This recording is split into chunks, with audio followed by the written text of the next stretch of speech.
So, is the mind a bully?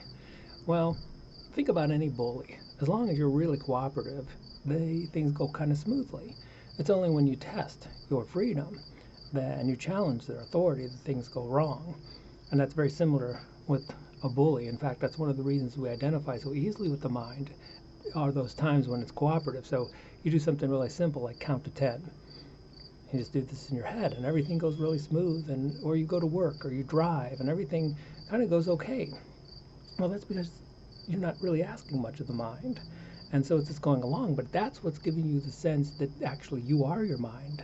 And you're not. You're not under any control here. It's just being cooperative, giving the illusion of control.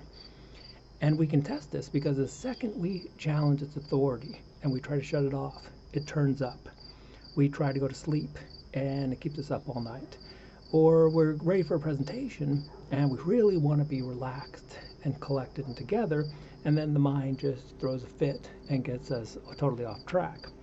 And so if we push, it pushes back in exactly the same way that a bully would. So if you remember, there's a scene I often talk about in Jacob's Ladder where he brings up Meister Eckhart. And this is actually the mystic that Eckhart Tolle took his name from. And Eckhart, whether Eckhart actually had this philosophy or not is a little bit debated, but he talked about how you can literally feel like you're in hell, and it feels very painful, and that's all the suffering that the mind causes.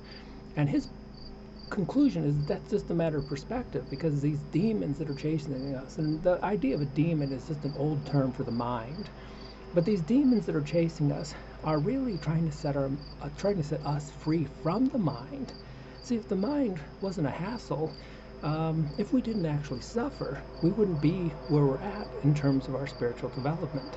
And sometimes I think about dedicating my book to the mind, because if my mind hadn't given me problems, if my mind hadn't pushed back just like a bullet, I don't know what I'd be doing today, but I absolutely know I would not be here doing this. And so when you think of the mind, is it a bully? It really is just a matter of perspective.